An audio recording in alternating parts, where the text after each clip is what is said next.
আল্লাহ রাসূল বলেন মসজিদে ইমাম ছাড়া কোনো জায়গা কেউ যদি দখল করে, সে যদি আপন ইচ্ছায় জায়গা না ছাড়ে তাহলে তাকে জায়গার থেকে তুলে দেওয়া যাবে না। আর ওসমান গনি হলেন হায়াউন ওসমান, অত্যন্ত শরম বেশি।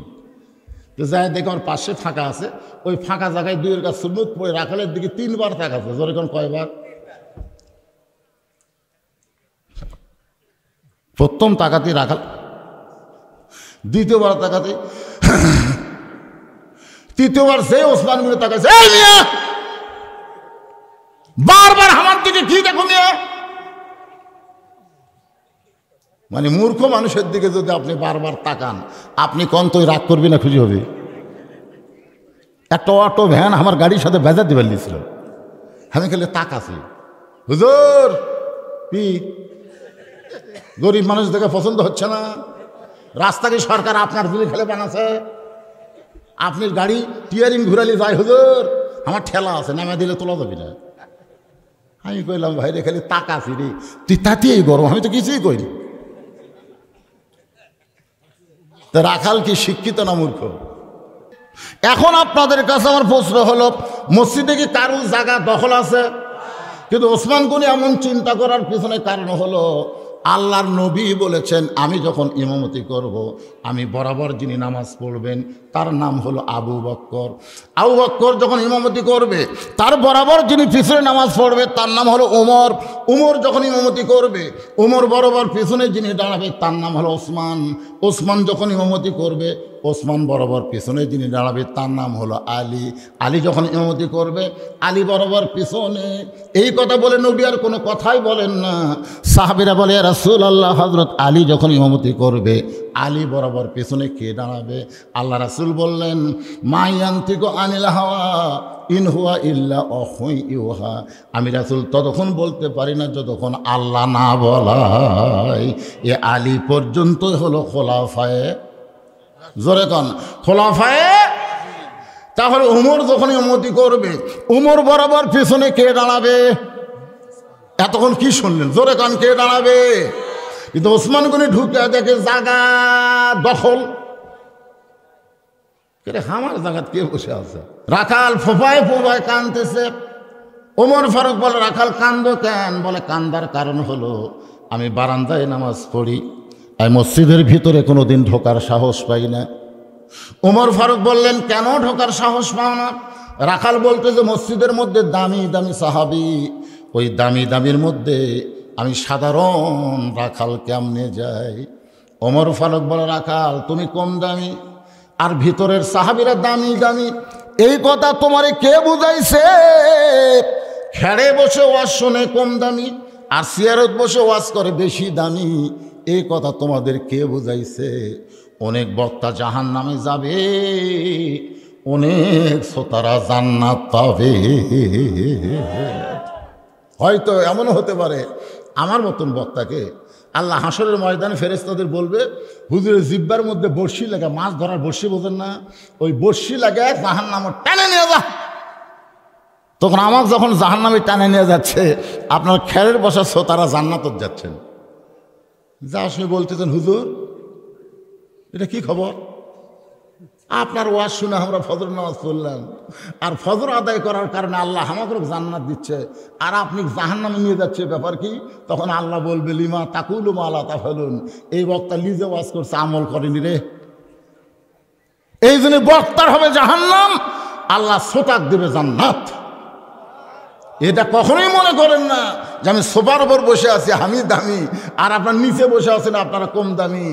কম দামি দামি এইটা নিরূপণ করার বিষয় হলো, ইন্না আকরামাকুম ইনদাল্লাহি আতকাকুম। ওই ব্যক্তি সবচাইতে দামি হয় যার কলিজার ভিতরে আল্লাহর বেশি ভয়। ওমর ফারুক বলে, রাখাল তুমি কম দামি আর মসজিদের মধ্যে দামি, এই কথা তোমারে বুঝাইছে কে? উমরকে যদি দেখবার চাও তাহলে বারান্দার থেকে দেখা যাবে না, এটা দেখতে গেলে সামনে কাতারে যাওয়া লাগবে। কাকে দেখতে চাও? তাহলে কোন জায়গা? সামনে কাতারে। রাখাল বলতেছে, আজকে এশার নামাজ পড়ে আমি আর বাড়ি যাব না। ওমর ফারুক বললেন, কেন? বলে, এশা পড়ে যদি বাড়ি যাই, ফজরের নামাজ সামনে কাতারে যদি না পাই,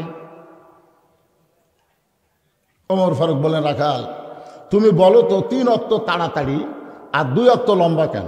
আপনারাও শোনেন, 3 ওয়াক্ত তাড়াতাড়ি, আসর মাগরিব এশা তাড়াতাড়ি না, 1 ওয়াক্ত শেষ হতে আর 1 ওয়াক্ত, আর 1 ওয়াক্ত শেষ হতে আর 1 ওয়াক্ত।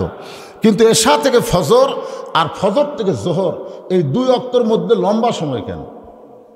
রাখাল বলতেছে আমি তো জানি না।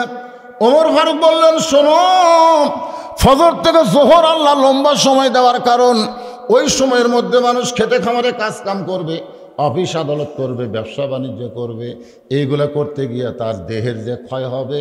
এশা থেকে ফজর লম্বা সময় দেওয়ার কারণ হলো ওই সময় ঘুম পাড়ার কারণে আল্লাহ তার দেহের ক্ষয়গুলো পুরা করে দিবে।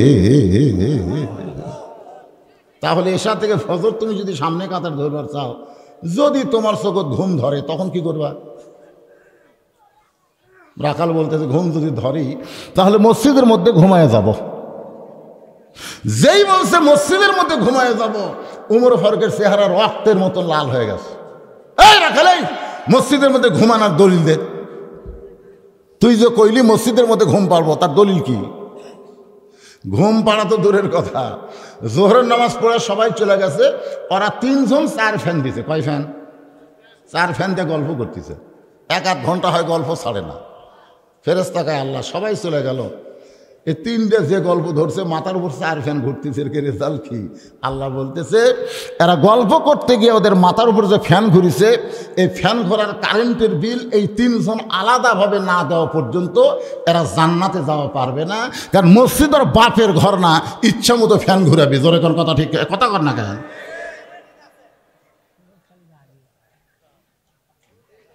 কি ছোটবেলা কাঁচা পেঁয়াজ খাইয়া রসুন খাই কেউ মসজিদত গেলে মুরব্বীরা কোনায় ভূতে দিত, এই তোর মুখ গন্ধাই রে। আর এখন মসজিদের মধ্যেই পেঁয়াজ রসুন কুটতিছে, এখন আর খাইয়া দেওয়া লাগতেছে না, ওটি করতেছে। মসজিদ কিন্তু বাপের রান্নাঘর। কথা কন না কেন? হক কথা বলেন না কেন? একটু মনোযোগ দা কথাগুলো শোনা লাগবে। ওমর ফারুক বলেন, রাখাল 5 ওয়াক্ত নামাজের ভিতরে ফজরের আজানের গুরুত্ব বেশি। 5 ওয়াক্ত নামাজের মধ্যে কোন আজানের গুরুত্ব বেশি? ফজর আজানের মধ্যে একই শব্দ 2 বার বেশি বলে। আপনারা বলেন তো সেই শব্দটা কি? এই যুবকেরা, এই 3টা পর্যন্ত মেসির খেলা দেখো, 3টা পর্যন্ত মেসির খেলা দেখছি। মেসি কীভাবে কাটাকুটা গোল করছে ওটা আমি কল করা, কিন্তু আর সালাতো খায়রুন নাম শোনার সাথে সাথে উইয়ার নাই। আর বাপ জানলার কাছে যায়, কয় কে রে, 3টা পর্যন্ত আমার আড়ে হইসই করে খেলা দেখলো, আর নামাজের সময় কুটি গেল রে। তাকে দেখে পাও নাই মাথাও নাই, মানে কম্বলের মধ্যে এমনভাবে সেট হচ্ছে মানে চাউলের বস্তা ঠেকাতেছে। বিড়াল যেমন ইন্দুর ধরে, বাপ আস্তে আস্তে ভিতরে গিয়ে কম্বল টান দিয়ে বেটা লাভ দিয়ে রাখে, আব্বা এরকম করতেছেন কেন? বলে কম্বলের তলে তোর সাইজ আর সকালবেলা সাইড থেকে কুত্তার সাইজ একই সাইজ। ফজরের নামাজ বাদ দিলে অ্যাপের মধ্যে ঘুম পড়ে যারা, এরা হলো কুত্তা। জোরে কোন কথা, ঠিক কথা কন না কেন? কি অবস্থা? একটু সুন্দর করে সবাই বলেন আসসালাতু, বলেন আসসালাতু খায়রুম মিনান নাওম।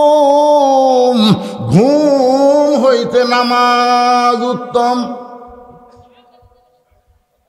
ওমর ফারুক বলে, রাখাল আজানের গুরুত্ব দিও। এতদিন রাখাল নামাজ পড়ছে বারান্দায়, আজকে নামাজ পড়বে সামনে কাতারে। কি জন্য নামাজ পড়বে আপনাদের তো মনে আছে? ওমরকে দেখার জন্যে। এতদিন রাখাল নামাজ পড়ছে কোথায়? আজকে সামনে কাতারে পড়তে গেলে মসজিদের মধ্যে ঢোকা লাগবে। আর মসজিদের মধ্যে ঢুকতে গেলে এমনি এমনি ঢুকলে হবে না, জবান খুলে একটা দোয়া পড়া লাগবে।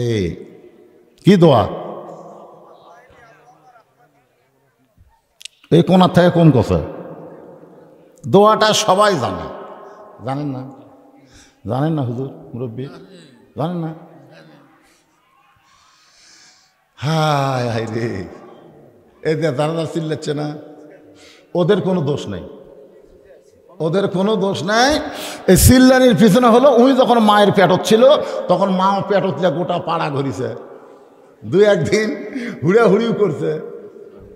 এই জন্যে হাদিস শরীফে বলা হয়েছে, কি বলা হয়েছে জানেন? একটা ভালো সন্তান যদি আমরা চাই, ভালো একটা কিসের দরকার? আচ্ছা ঠিক আছে, এটি এমন এক ফতুয়া ধরছি, এমনি তো সব গরম হয়ে যাচ্ছে, আবার ফতুয়া দিছে সিয়ারত নামাজ পড়া যাবে নাকি? কে রে, আমার ওয়াজের মধ্যে বাংলাদেশের প্রথম ওয়াজ করছি আমি সিয়ারের বিরুদ্ধে। জোরে কোন কথা ঠিক কিনা? আপনারা শোনেননি ভাই? আজকে আবার ওই একই কথা।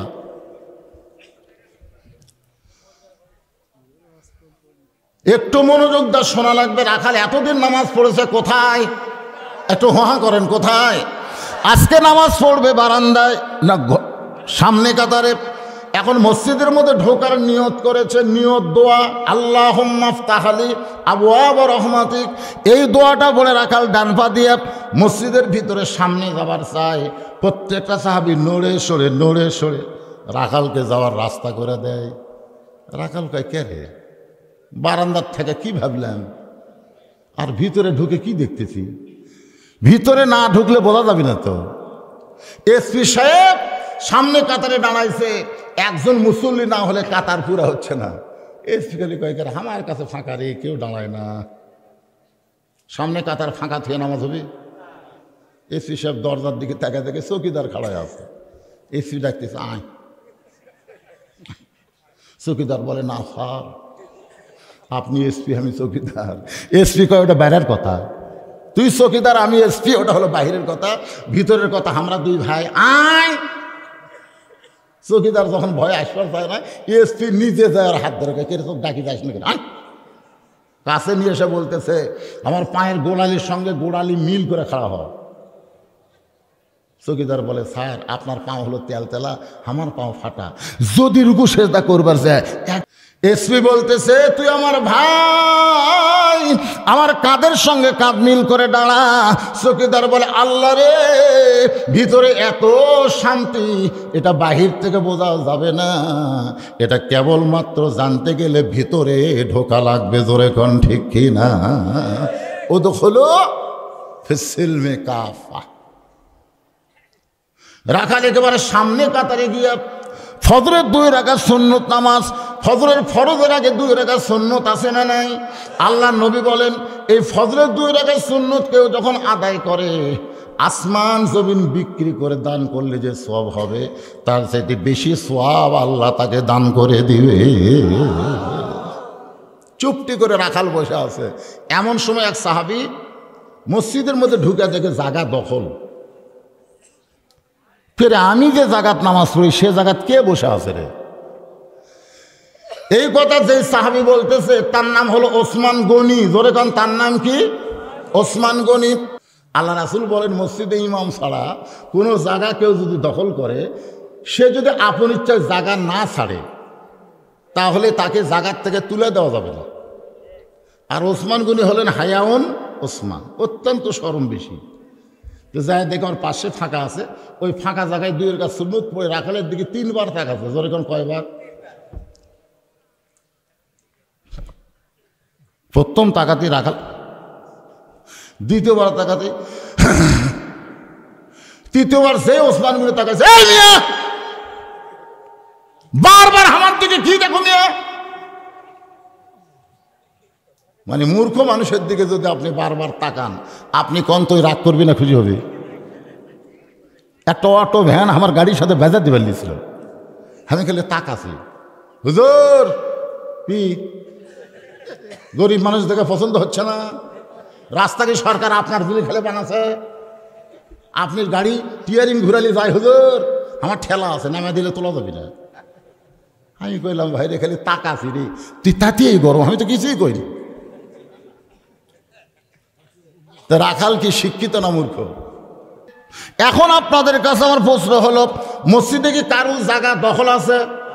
কিন্তু ওসমান গনি এমন চিন্তা করার পিছনে কারণ হলো, আল্লাহর নবী বলেছেন আমি যখন ইমামতি করব আমি বরাবর যিনি নামাজ পড়বেন তার নাম হলো আবু বকর।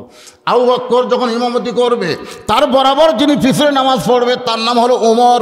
ওমর যখন ইমামতি করবে ওমর বরাবর পিছনে যিনি দাঁড়াবে তার নাম হলো ওসমান। ওসমান যখন ইমামতি করবে ওসমান বরাবর পিছনে যিনি দাঁড়াবে তার নাম হলো আলী।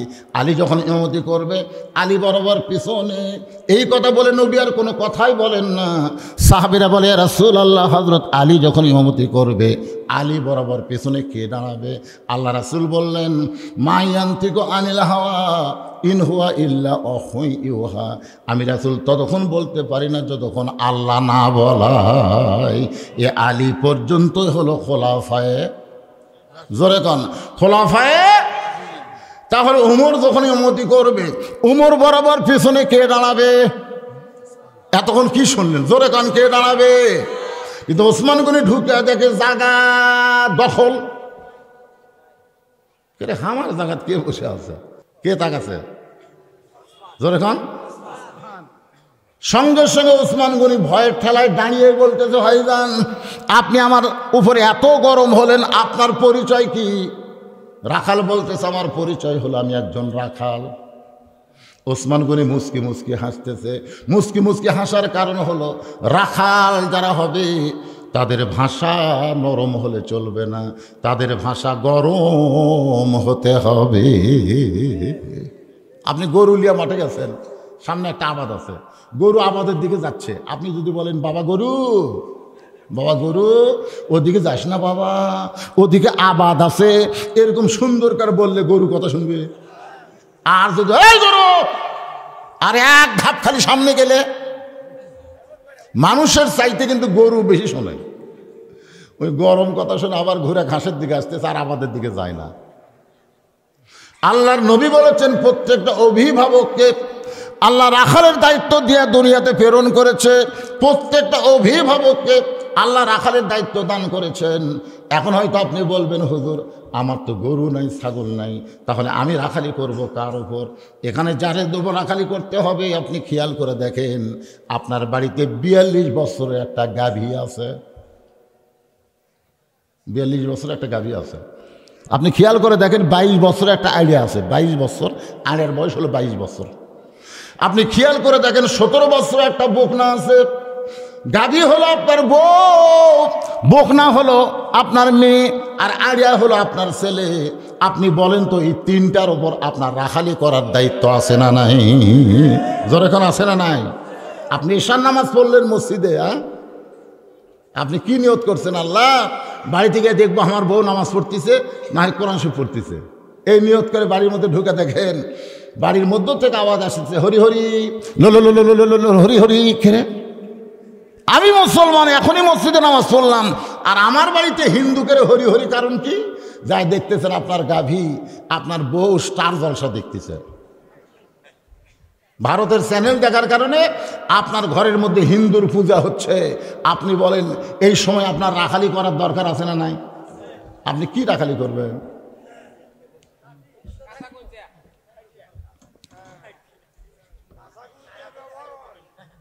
কোনোদিন করছেন? আমি আশ্চর্য হয়ে গেলাম, আপনাদের চাইতো মেয়েরা বেশি হয়েছে, ওয়াশরুম বাড়াইছে, একটা মেয়েও স্টার জলসা দেখা বাদ দিবি না। জোরে কোন কথা ঠিক কিনা? এই ওয়াজ শুনে লাভ কি রে? আমি প্রত্যেকটা ওয়াজে আগে ফাতেমার ওয়াজ দেওয়া শুরু করি মেয়েদের জন্য। 38 বছর হলে ফাতেমার ওয়াজ শোনাচ্ছি, এই শালারা ফাতেমার কিছু আমল করে না। ওয়াজ করে ফাতেমার আমল করে? আমার এলাকার এক ফতে আছে, ফাতেমাও কয় না, ফতে। গরুর ঘাস কাটে। আমি একদিন কইলাম তোমার নাম কি? কয় ফতে। এই ফতে নাম হয়? কয় আর্ধেক করে মানুষ কয় আমার নাম আসলে ফাতেমা। তুই কি করে খাস? কয় ঘাস কাটি।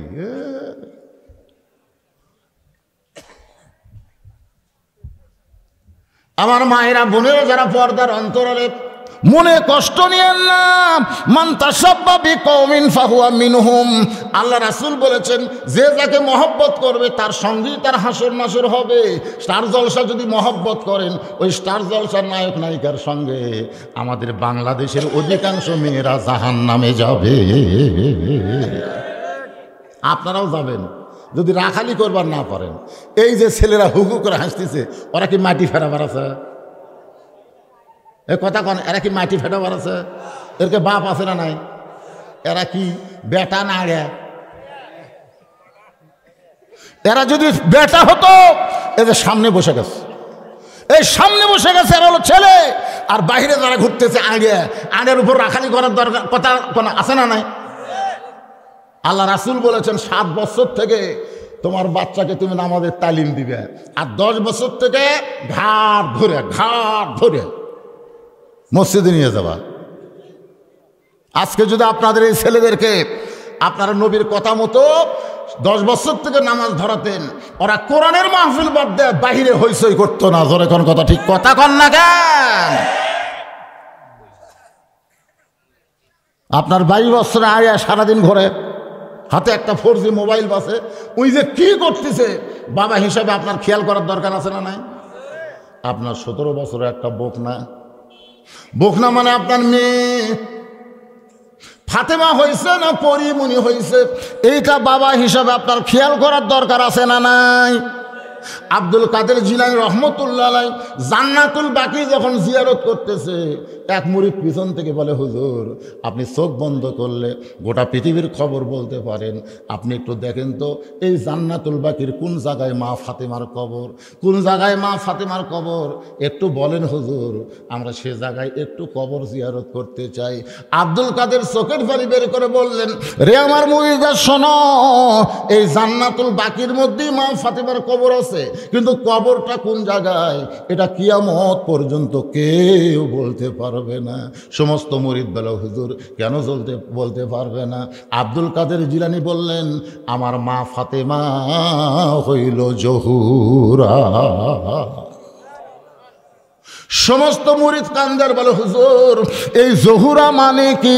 আব্দুল কাদের জিলানী বললেন, জহুরা মানে সারা জীবন পর্দার মধ্যে থেকেছে, গভীর রাত্রে হযরত আলীকে বুকের মধ্যে নিয়ে কাঁদতেছে। আলী বলে, ফাতেমা কি জন্য কান্দো? বলে, আল্লাহ পাক আমার দোয়া কবুল করেছে। আলী বলে, ফাতেমা রে, দোয়া কবুল করা হলো ভাগ্যবানের লক্ষণ, তাহলে কান্দো কেন? ফাতেমা বলে, স্বামী গো, কিন্তু আল্লাহ কবুল করেছে, আপনি কি শুনবেন না? আলী বলে, ফাতেমা কোন দোয়া? ফাতেমা বলতেছে, আল্লাহ তাআলা পর্দার মধ্যে আমার মৃত্যু দিবে। আলী কয়, আলহামদুলিল্লাহ, যে সারা জীবন পর্দা মানলো সে পর্দার মধ্যেই মৃত্যুবরণ করবে, তাহলে কান্দার কারণ কি? ফাতেমা বলে, স্বামী গো, কবে আমার মৃত্যু হবে এইটা কি শুনবেন না? আলী বলে, ফাতেমা মৃত্যুর কথা কেউ কোনোদিন বলতে পারে না। ফাতেমা বলে, স্বামী গো, আল্লাহ পাক আমারে জানাইছে আজকে গভীর রাত্রে ফাতেমার মৃত্যু হবে। যেই কইছে গভীর রাত্রে ফাতেমার মৃত্যু হবে, গাছের গোড়া কাটলে গাছটা যেমন ঠাস করে পড়ে যায়, হযরত আলী তেমনি পড়ে গেলেন ঘরের মাঝায়। মা ফাতেমা মুচকি মুচকি হাসে। যিনি গভীর রাত্রে মৃত্যুবরণ করবে, তিনি হাসতে হাসতে এসে স্বামীর মাথাটা উরাতের উপরে নিয়ে কপালে একটা চুমু দিয়ে বললেন, স্বামী গো, এমন করে আপনি কাঁদবেন না, কারণ আসলে যাইতে হবে। সবাই বলেন, আসলে। ওগো স্বামী, এই দুনিয়া থাকার জায়গা না। যতই বিলাসবহুল বাড়ি তৈরি করেন, মানুষের মাথায় বাড়ি দিয়ে যতই সম্পদ করেন, দেশের টাকা বিদেশে পাচার করেন, হাজার হাজার কোটি টাকা জমা করলেন, কিছুই নিয়ে যাওয়ার পারবেন না। কারণ আসলে খালি হাতে যাইতে হবে, খালি হাতে। আমি যেই বলবো আসলে, আপনার বলবেন যাইতে হবে। বলতে পারবেন? আসলে। ফাতেমা বলে, স্বামী গো, আমি আজকে রাত্রেবেলা যখন চলেই যাব, এই যাওয়ার আগে 3টা চাওয়া আপনার কাছে। আলী বলে, ফাতেমা গরিব ছিলাম বলে কিছুই চাইলা না, আজকে মরার সময় কি চাইবা ফাতেমা? বলে, 1 নম্বর চাওয়া হলো আমার কোনো জানাজার ব্যবস্থা করবেন না। আমি মরে যাওয়ার পরে হাজার হাজার লোক ডাকে, আমার জানাজার কোনো দরকার নাই। আলী কয়, ফাতেমা তুমি কি পাগলি হলে? তুমি নবীর মেয়ে, তোমার মৃত্যুর খবর শুনে লক্ষ মানুষ জানাজায় হাজির হবে, তুমি নিষেধ করো। ফাতেমা বলে, লক্ষ মানুষ যদি বলে ফাতেমা ভালো, আর আপনি যদি বলেন ভালো না, ওই লক্ষ মানুষের দোয়া দিয়ে ফাতেমার এক তিল পরিমাণ লাভ হবে না। আর দুনিয়ার তামাম মানুষ যদি বলে ফাতেমা খারাপ, আর আপনি যদি বলেন আমার ফাতেমা বউ ভালো, এক স্বামীর সার্টিফিকেটে ফাতেমার 8টা জান্নাতের দরজা খুলে গেল। তাহলে খামাখা আমার জানাজার কি দরকার? আমার 2 নম্বর চাওয়া হলো রাতের অন্ধকারে আমাকে দাফন করা লাগবে। দিনের বেলা রাতের অন্ধকারে আমার মৃত্যু হবে, আর দিনের বেলা যদি কবর দেন তাহলে আমার পর্দার খিলাফ হয়ে যাবে। আমার 2 নম্বর চাওয়া হলো রাতের অন্ধকারেই আমাকে দাফন করা লাগবে। আমার 3 নম্বর চাওয়া হলো আমার লাশটা কিন্তু খাটনিতে তোলা চলবে না, কারণ ফাতেমার দেহের ওজন কত এটা দুনিয়ার কোনো মানুষ যেন বুঝবার না পারে। আমার বাবা যদি দুনিয়াতে থাকতো, মরা মেয়ের লাশের খাটনি বাবা কান্দে নিবার পারতো। আমার হাসান হোসেন যদি বড় হইতো, মায়ের লাশের খাটনি কান্দে নিবার পারতো। কিন্তু 6 মাস আগে আমার বাবা দুনিয়া থেকে বিদায় নিয়েছে। আমার হাসান হোসেন এত ছোট, এরা মায়ের লাশের খাটনি কান্দে নিবার পারবে না। ওগো স্বামী, আপনি আমাকে কান্দে করে নিয়ে ওই জান্নাতুল বাকির পূর্ব কোণায় সবুজ রঙের একটা বাতি জ্বলবে, ওই বাতি বরাবর আমাকে দাফন করবেন। হযরত আলী ফাতেমার দেহখানা জান্নাতুল বাকির মধ্যে তাকায় দেখে সবুজ রঙের একটা বাতি জ্বলতেছে, যেই বাতির কোনো তার নাই, কোনো সুইচ নাই, বিনা তারে বিনা সুইচে আমার আল্লাহ অটোমেটিক জ্বলায়া দিছে। ওই আলোর নিচে আবু যর গিফারি একটা কবর খুঁড়েছিল, আবু যর গিফারিকে আল্লাহ কবর থেকে হটায় দিছে। হযরত আলী ফাতেমাকে দাফন করার পরে আল্লাহর কাছে বলতেছে, আল্লাহ দুনিয়ার জীবনে গরিব ছিলাম বলে আমার বউ আমারে কিছু চাইয়া কষ্ট দেয় নাই, আমাকে বড় খুশি করে আজকে কবরে চলে গেল, তুমি ফাতেমার প্রতি খুশি হয়ে যাও। এই দোয়াটা করার পরে তাকায় দেখে সামনে কয়েকটা পুরাতন কবর দেখা যায়। এইমাত্র ফাতেমার কবর দিয়েছে, সেই নতুন কবর আর নাই। হযরত আলী কান্দের বলে, ফাতেমার কবর এখনই কবর দিলাম, সেই ফাতেমার কবর কোন জায়গায়? কে যেন ডাকতে বলে, আলী রে,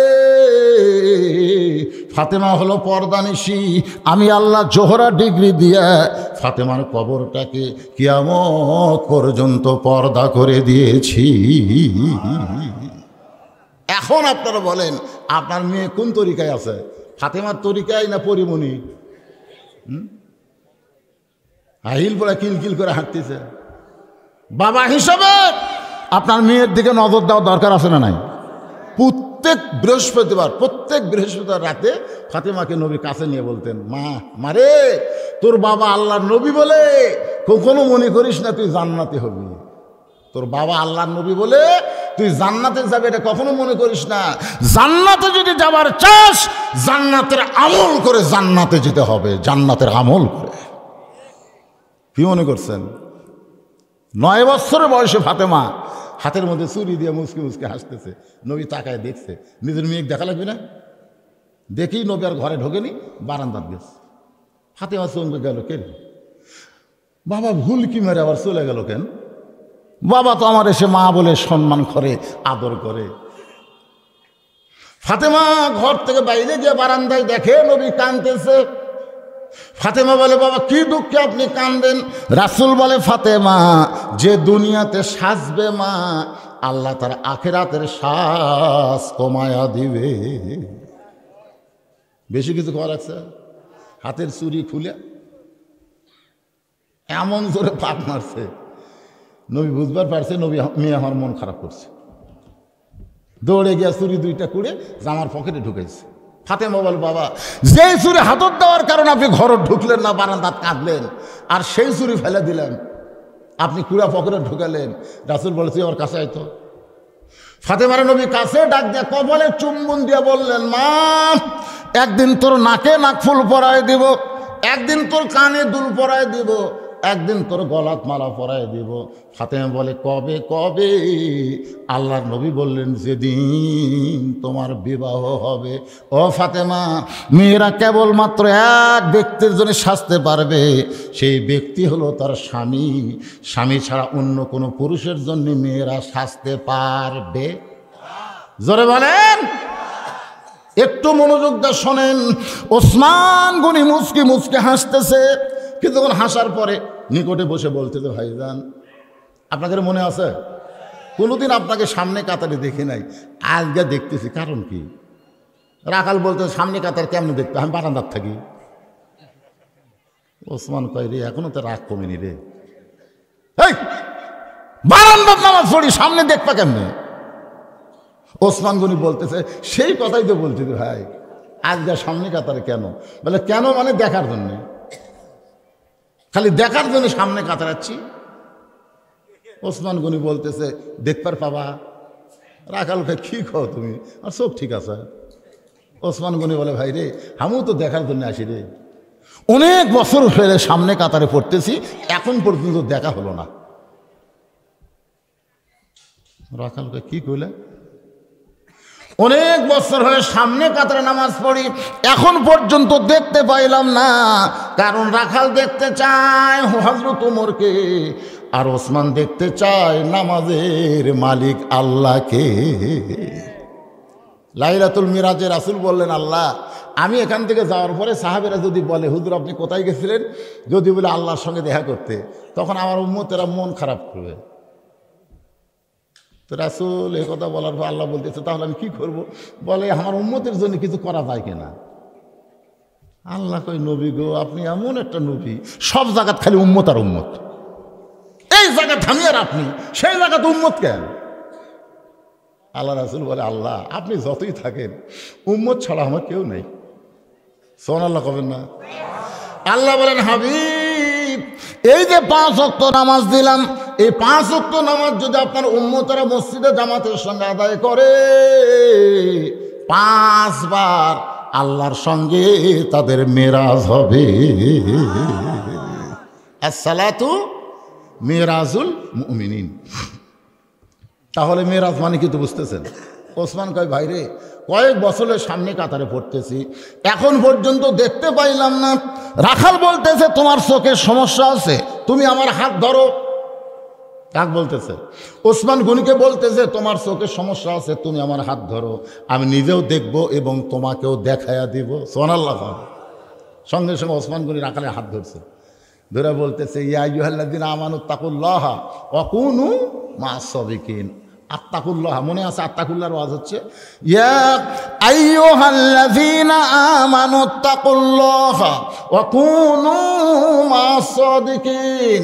আত্তাকুল্লাহ ডিগ্রি যদি অর্জন করতে চাও তাহলে সত্যবাদীর সাথী হও। সত্যবাদী মা'আস সাদিকিন মানে কি? সত্যবাদীর সাথী থাকো। আপনার সত্যবাদী বলতে কাকে বুঝতেছেন? কথা কয় না। আমি একটা গান গাবো, দেখেন তো কি মনে হয়। আল্লামা সাইদি তুমি মরনি, আল্লামা সাইদি তুমি মরনি, শহীদ হয়েছ আমরা এটাই জানি। সত্যবাদী বলতে যারা হক কথা বলে জেলত বন্দি থাকে, মামুনুল হক, আজিজুল হক, কুলজাল হক, ওয়াজাহাকাল বাতিল ইন্নাল বাতিলা কানা যাহুকা। আল্লাহর নবীকেও ওরা 2.5 বছর বন্দি করে রাখছিল। কথা কন না কেন? আমির হামজা জেলের থেকে বের হয়ে আসা কি বলছে? আমি চুরি করছি, আমি ডাকাতি করছি, আমার হাতে হাত করা, আমার কোমরের ডান্ডা বেরি। কারণ কি? আল্লাহর ভয় যদি কলিজায় রাখতে চাও সত্যবাদীদের সাথে হও, তারাই সত্যবাদী যারা কোরআনের কথা বলে। জোরে কোন কথা কন না কেন? আপনারা কার সাথে হচ্ছেন? একটু মনোযোগ দিয়ে কথাগুলো শুনবেন। রাত বেশি হয়ে গেছে, রাত 12টা পার হয়ে গেছে। আমিও ঘড়ির দিকে তাকাইনি ভাইরে, মনে করেন না যে সারা রাত ওয়াজ হবে। একটু মনোযোগ দিয়ে কথাগুলো শুনবেন, সময় বাকি নাই। যে হারে ফিলিস্তিনের মুসলমানকে ইহুদিরা হত্যা করতেছে, জোরে কোন ঠিক কি না? যেই হারে আমেরিকা গোটা বিশ্বের উপর মরুলি করতেছে, অল্প দিনের মধ্যে ইমাম মেহেদিকে আল্লাহ দুনিয়াতে প্রেরণ করবে।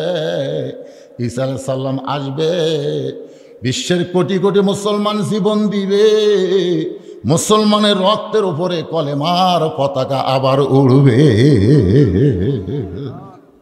তবে একটু আমাদের পরীক্ষা দেওয়ার দরকার আছে না নাই? কথাগুলো গুরুত্বপূর্ণ, মনোযোগ দিয়ে শুনবেন। ওসমান গনি রাখালের হাতটা ধরে বসে আছে। কিছুক্ষণ পরে ফজরের জামাতের সময় হয়েছে। জামাতের যখন সময় হয়েছে তখন মুয়াজ্জিন সাহেব, মুয়াজ্জিন আকামত কে দেয়?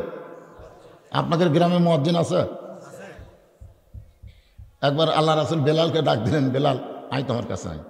তো বেলাল নবীর কাছে গিয়ে বলতেছে, হুজুর কি জন্য আমাকে এত কাছে ডাকলেন? আল্লাহ রাসূল কয়, বেলাল রে তুই না আমার সাথে খাটো রে। বেলাল কয়, হুজুর এটা একটা কথা হলো, আপনি হলেন ইমাম, হাই মুয়াজ্জিন, আমি তো খাটো সময়। আল্লাহ রাসূল বলে, বেলাল দুনিয়াতে তুই আমার সাথে খাটো রে, কিন্তু হাসরের ময়দানে তুই আমার লম্বা হবি। বেলাল কয়, হুজুর কোন কি? আপনার চাইতেও লম্বা? বলে আমার চাইতেও এক হাত। বেলাল কয়, হুজুর এটা আপনি কি কোন? আমি কম করে আল্লাহ কইছে মুয়াজ্জিনের মাথা ইমামের চাইতে উপরে থাকবে। আল্লাহ মুয়াজ্জিনের মাথা পছন্দ করে নূরের একটা টুপি পরায় দিবে, যেই টুপি চাঁদের আলোর চাইতেও বেশি আলো দিবে। জোরে কোন সুবহানাল্লাহ। আপনাদের গ্রামে মুয়াজ্জিন আছে না নাই? দাম দেন দেন।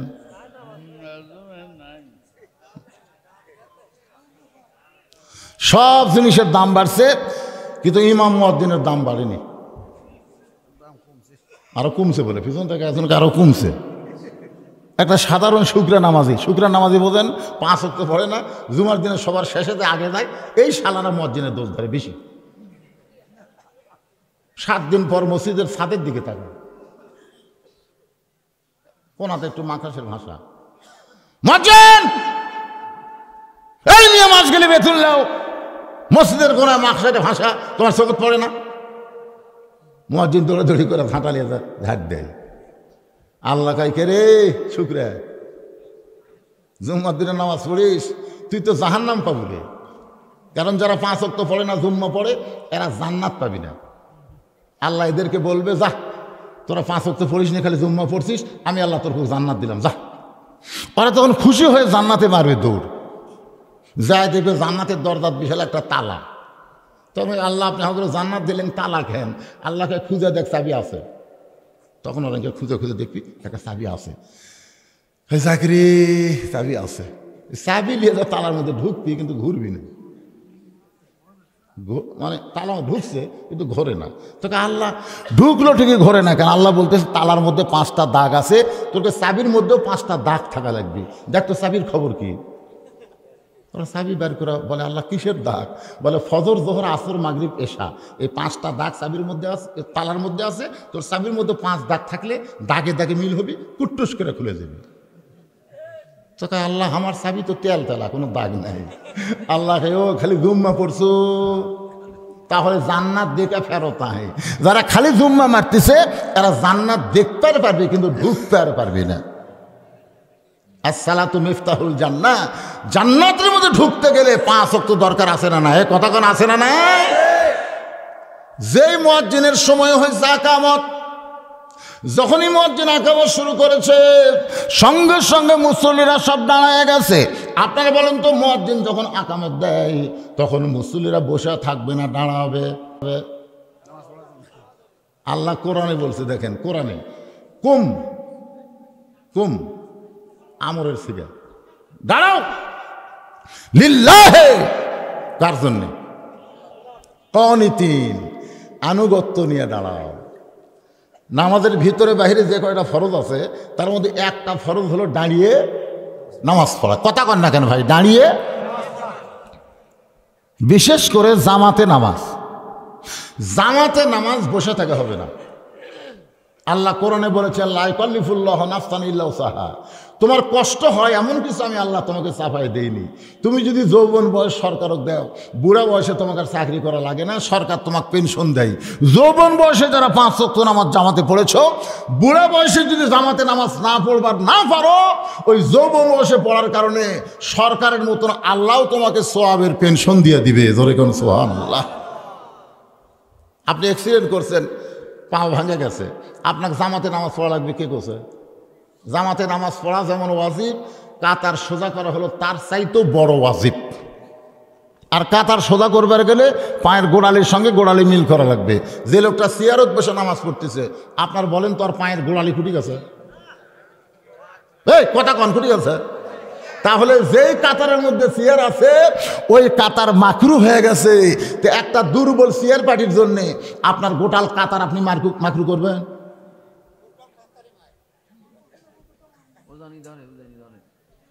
না না না, যদি না মানে আপনারা মানাবেন, ওই একলা ন্যাংরা হয়ে ওরই ক্ষমতা বেশি।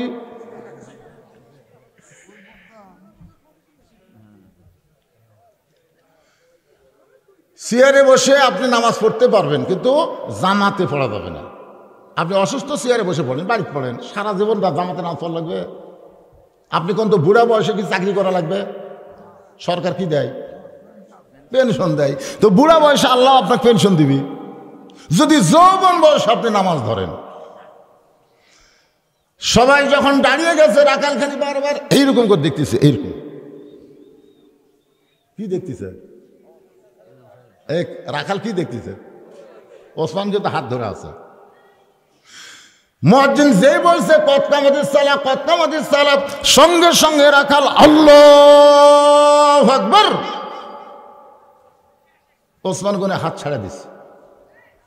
হাত ছাড়া দিয়ে বলতেছে, কে রে ভাই, ইমাম সাহেব ভুল করলে মানুষ লোকমা দেয়, আর এখন পর্যন্ত মুয়াজ্জিন আকামতি শেষ হয়নি, তুমি আল্লাহু আকবার লোকমা দিলা, তার মানে?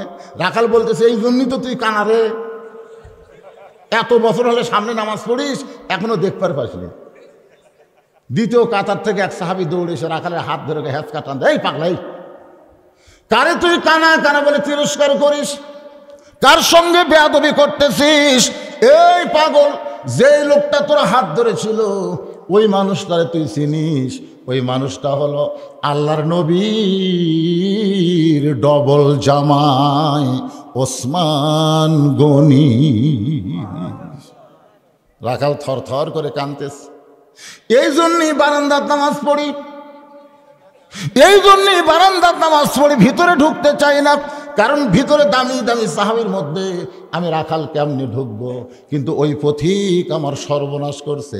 ওমর ফারুকের দিকে আঙ্গুল দেখায় বলতেছে, ওই পথিক আমার সর্বনাশ করছে। ওই পথিক আমারে কইছে, ওমরকে যদি দেখবার চাও তাহলে সামনে কাতারে নামাজ পড়ো।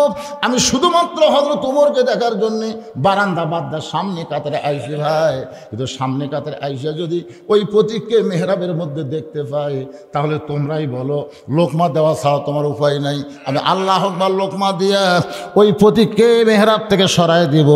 ওই জায়গায় হযরত ওমরকে আমি এক নজর দেখতে চাই। হাজার হাজার সাহাবীরা কান্দে। সমস্ত সাহাবীরা যখন কাঁদতেছে, রাখাল চিল্লায় বলে, বারান্দায় নামাজ পড়া ভালো, এই ভিতরে কেন কান্দা কান্দি শুরু হয়ে গেল? ওসমান গনি বলে, রাখাল ভাই, ভিতরে কান্দার কারণ হলো তুমি যারে পথিক পথিক বলতেছ, তিনি হলেন হযরত ওমর। যেই বলছে তুমি যারে পথিক পথিক বলতেছ, তিনি হলেন হযরত ওমর। গাছের গোড়া কাটলে গাছটা যেমন ঠাস করে পড়ে যায়, রাখাল তেমনি পড়ে গিয়া কাটা মুরগির মতন ছটফট করে বলতেছে, ইয়া আমির আল মুমিনিন, আমি আপনাকে তওবা পড়াইছি, আমি আপনাকে মুনাফিক কইছি, আমি আপনাকে ভণ্ড কইছি, অথচ অধম রাখালকে আপনি কিছুই বলেননি। আমি আপনাকে কি করছি? না না, প্রথম কি তওবা পড়াছি।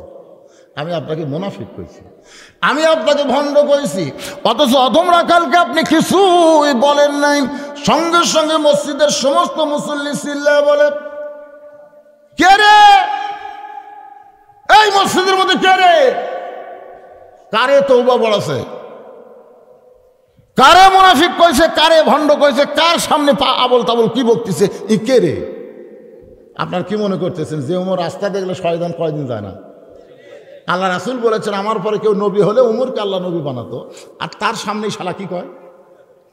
তওবা পড়াছি, মুনাফিক করছি, ভণ্ড করছি, আপনি কিছুই করেননি। সবাই মনে করছে পাগলা, বুঝলেন? এই পাগলা কোন দিক দিয়ে ঢুকলো? ধর! সবাই যখন ধর কইছে, ওমর ফারুক দেখলেন এতগুলো মুসল্লি যদি এক ধরে, কিছু করা লাগবে না, এমনি ফুটুস। আপনার কি মনে করতেছেন পুলিশের ধরা আর জামাই শ্বশুর ধরা এক ধরা? জামাই মাঝে মধ্যে আপনার বাড়ির পাশে হাট আসে, শ্বশুর বাড়ি যায় না, ওই হাট করে যায়।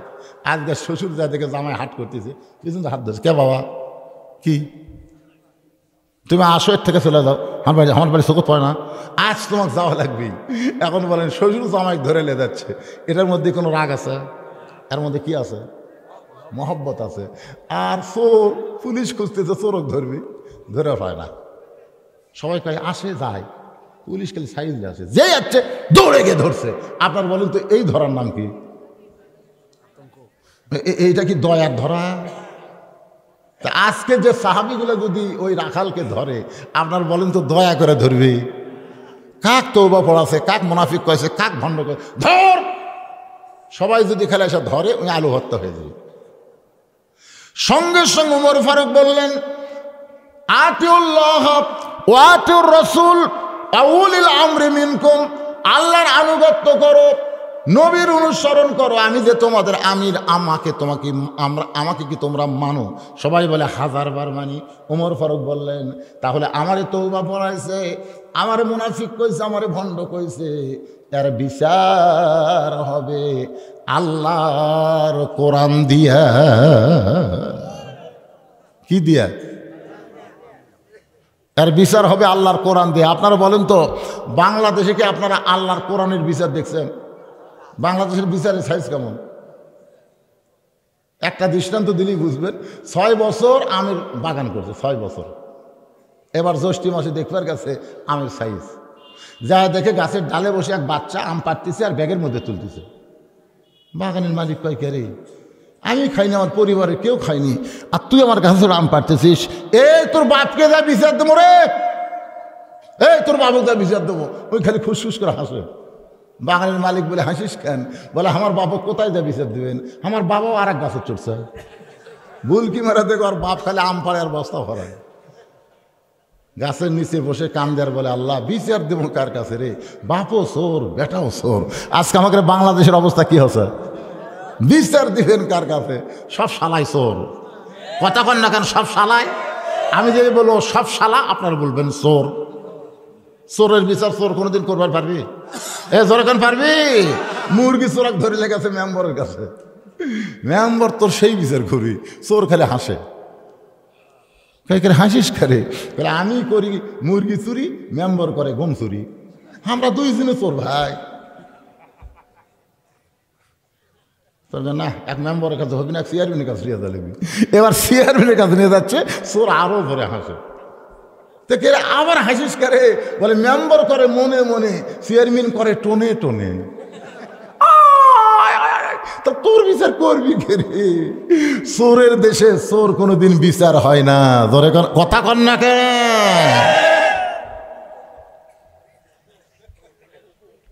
আত্তাকুল্লাহ,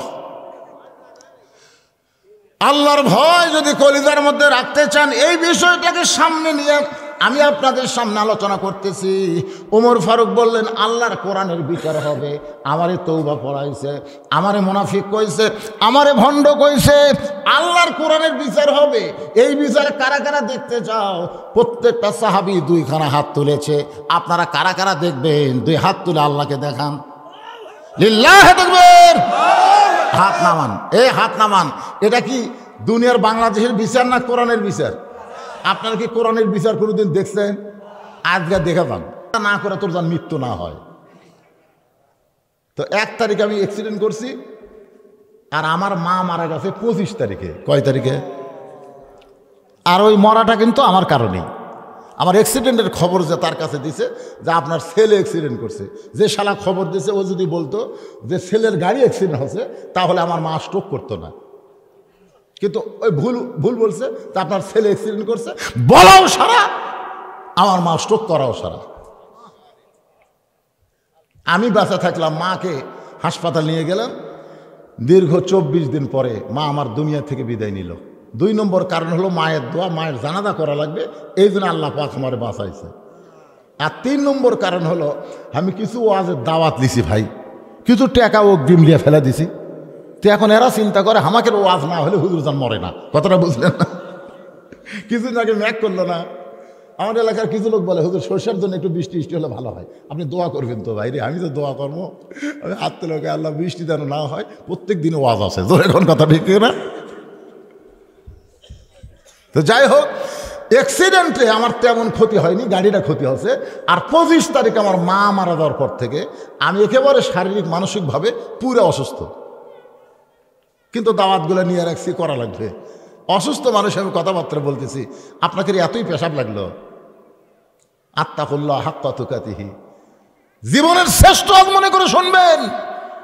মরাই যখন লাগবে, মুসলমান না হয়ে আমরা কবরে যাব না। জোরে কোন কথা, ঠিক কথা কন না কে? আমাকে একজন বলেছে, হুজুর আমরা মুসলমান মরি কিন্তু বেনামাজি কবর খোঁড়ে, এই সম্পর্কে একটু ওয়াজ করবেন।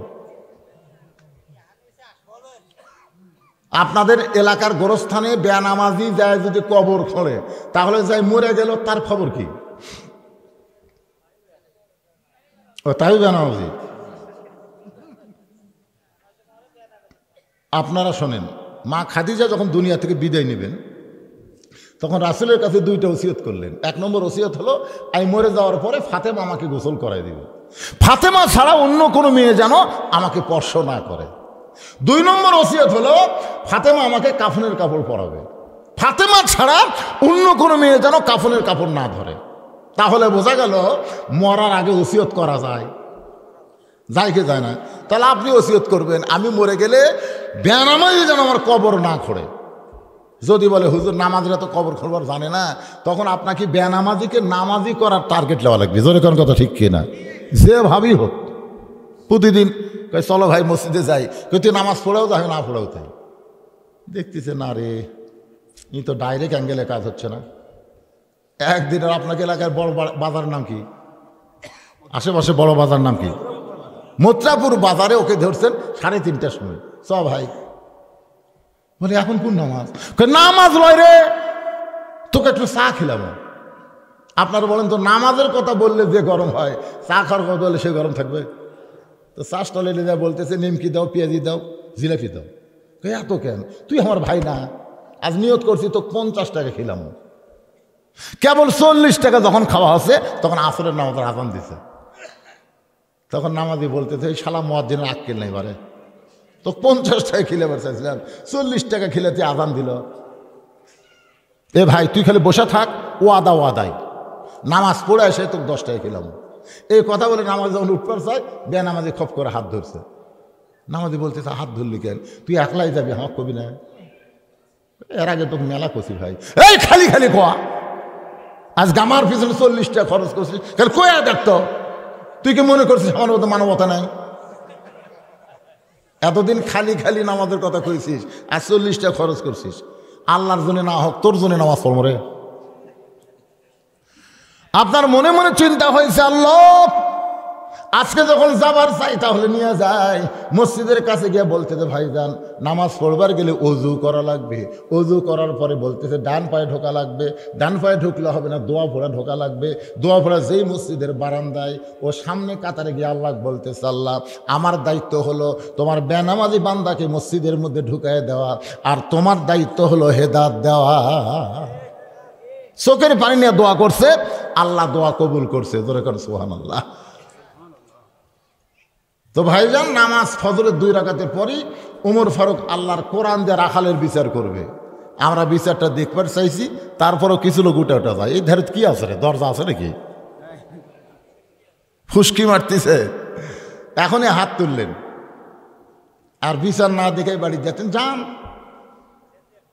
না, না বাড়ি যান। আপনি যে বাড়ি যাবেন না হাসপাতালে যাবেন, তার গ্যারান্টি কি আছে? অনেক লোক কিন্তু দৌড়ে যায় মোটর সাইকেলে, এই আর অসময় তাদের বাড়ি জ্বালাবি যাইতে 3 মাথার যে গাছের সাথে বেঁধে গেছে, কুয়াশা তো। পরে আমরা যাওয়ার সময় যাইদিকে হুন্ডে একদিকে, উই একদিকে কে কে করতেছে। ক্যারে বাড়িতে হুজুর বাড়ি যাওয়া হয়নি, হুজুর বেঁধে গেছে, হুজুর আর উঠপারই পারতেছে না। অক ধরে আবার শেরপুর হাসপাতালে ভর্তি করে দিয়ে আমাকে যাওয়া লাগছে। এত অধৈর্য হলে হবে না। কথাটা ফজরের 2 রাকাত নামাজের পরই আপনাদের সামনে উপস্থাপন করব। এই 2 রাকাত নামাজ পড়তে মনে করেন 5-10 মিনিট লাগবে। এই সময়ের মধ্যে এই গোরস্থানের জন্য কেউ যদি বাকি থাকে, যে হুজুর আপনার হাতে দেওয়া, বিচার করবে কার আইনে? আল্লাহর। জোরে বলেন কার? আল্লাহ কোরআনে বলেছেন, ইন্নাল্লাহা ইয়ামুরুকুম আন তুআদ্দুল আমানাতি ইলা আহলিহা ওয়া ইযা হাকামতুম বাইনান নাস আন তাহকুমু বিল আদল। আল্লাহর বিচার করতে গেলে নিজের ইচ্ছা মতো বিচার করলে হবে না, বিচার করতে হবে আমার আল্লাহর ইচ্ছা। আপনারা সত্যি করে বলেন তো আসল বিচারক কে? কোরআন শরীফ পড়ছেন আপনারা? আলাইসাল্লাহু বিআহকামিল হাকিমিন। ভাইরে, আজকে যারা বিচার ইচ্ছা মতো করতেছে, এর কে বিচার ইচ্ছা মতো হবে কি হবে না? আল্লাহ ইচ্ছা করে জাহান্নাম দিবি, যা তোর আর কোনো বিচার লাগবে না, বিনা হিসাবে তুই জাহান্নাম। জি, মোহাম্মদ স্বপন আলী মানে ভ্যান চেলে রোজগার করে খায়, তেলিগাতি গ্রামের বাসিন্দা। সে 2000 টাকা দান করলো, তার জন্য একটু দোয়া করুন। ভ্যান চলে রোজগার করে স্বপন 2000 টাকা তেলিগাতি থেকে করছে দান। আমরা কি দোয়া করব? আল্লাহ তার শরীর স্বাস্থ্য ভালো রাখেন, ভ্যানের মধ্যে বরকত দেন, ব্যাটারি দান ডাউন কম হয়। কি কারণ ভ্যানের কিন্তু ব্যাটারি এখন আসল। এর যা বাপ মা আত্মীয় স্বজন যদি কবরে যায়, আল্লাহ এই দানের ওসিলায় কবরকে জান্নাতের টুকরা বানায় দেখ। জোরে কোন আমিন। আমি যে আয়াতে কারিমা তেলাওয়াত করলাম, আপনারা তো আয়াত শুনছেন, আর বাংলা অর্থ হলো ওয়াইযা হাকামতুম বাইনান নাস আন তাহকুম বিল আদল। মানুষের মধ্যে কাউকে যখন বিচারক করা হবে, সে ইচ্ছা মতো বিচার করতে পারবে না, বিচার করবে কার ইচ্ছায়? আল্লাহর ইচ্ছায়। মোহাম্মদ সোহেল তেলিগাতি 500 টাকা। মোহাম্মদ আর দেন না, এটি যারা দিবেন এমনি দেন। আচ্ছা লেখেন, আর বলার দরকার নেই। অনেক দান মানুষ গোপনেই ভালোবাসে, আবার অনেকে চিন্তা করে আমি দান করলে আমার নাম কেউ করলো না, পরে আমার ধরবি করে গোরস্থানে তোর দাদা শুয়ে আছে, তুই যে কিছুই দিল না। অবশ্য গোপনে দিছে, নাম খাওয়া হয়নি। তা আপনারা বলেন তো, প্রকাশ্যে দান আর গোপন দান দুটার মধ্যে কম বেশি আছে না নাই? অবশ্যই আছে। তো যাই হোক, উৎসাহ দেওয়ার জন্য প্রকাশ্যে দান করাও জায়েজ আছে। তাবুকের যুদ্ধে রাসূল প্রকাশ্যে দান চাইলেন, কে কত দিবার পারবে, এটা উৎসাহ। আবার গোপন দান কখন করা লাগবে? আপনার একজন ধনী আত্মীয় হঠাৎ গরিব হয়ে গেছে, কারো কাছে চাইতে তার বড় শরম, ও আপনি ওকে এমনভাবে দিবেন, ডান হাতে দিবেন, বাম হাতে যেন আপনার না জানে, অর্থাৎ তার সম্মানের যেন কোনো ক্ষতি না হয়। এরকম কিছু লোক আছে না, আগে ছিল চৌধুরী সাহেব, এখন এমন অবস্থা ভিক্ষা করে খাওয়া লাগবে। তো এই ভিক্ষার বাড়ানোর আগে আপনি কিছু হাদিয়া দিবেন, এটাও গোপন দান, অনেক সব। আচ্ছা থাক, দিয়ে দান। ওমর ফারুক ফজরের নামাজের পরে রাখালকে এক টানে বুকের মধ্যে নিয়ে কপালে একটা চুমা খায়। সমস্ত সাহাবেরা বললেন, আমির আল মুমিনিন, বিচারের নামে এটা প্রহসন। বিচারের নামে কি? প্রহসন। যে আপনাকে তওবা পড়াইছে, মুনাফিক কইছে, ভণ্ড কইছে, আপনি তাকে বুকের মধ্যে নিয়ে কপালে চুমা দিলেন। ওমর ফারুক বলে, রাখাল রে, তোর অত কথা হজম করার পিছনে একটাই মাত্র কারণ, আমি তোর ভিতরে আল্লাহর তাকওয়া দেখেছি। কেউ না দেখলেও আল্লাহ দেখতেছে। আমল যার ভিতরে থাকবে, আত্তাকুল্লাহ ডিগ্রি, সে গোল্ডেন A+ পাবে। আজকে আপনারাও শুধু এইটুকু ইমান নিয়ে আসবেন, কেউ না দেখলেও আল্লাহ দেখতেছে, আর 2 ফেরেশতা কিন্তু বসা নাই, এরা লিখতেছে। যেরকম ঠিক কিনা? আমি যা করতেছি কি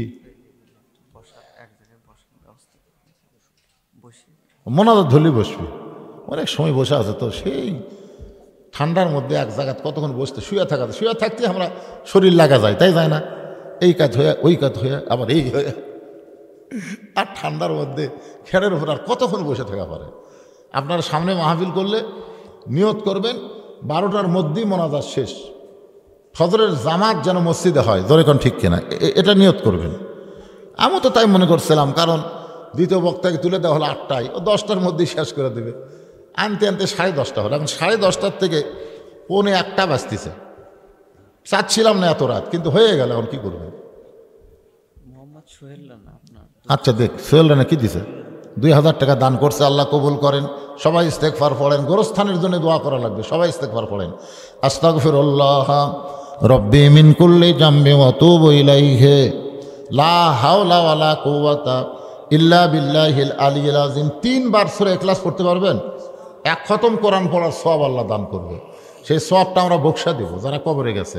বিসমিল্লাহ বলে 3 বার সূরা ইখলাস পড়েন। বিসমিল্লাহির রহমানির রহিম।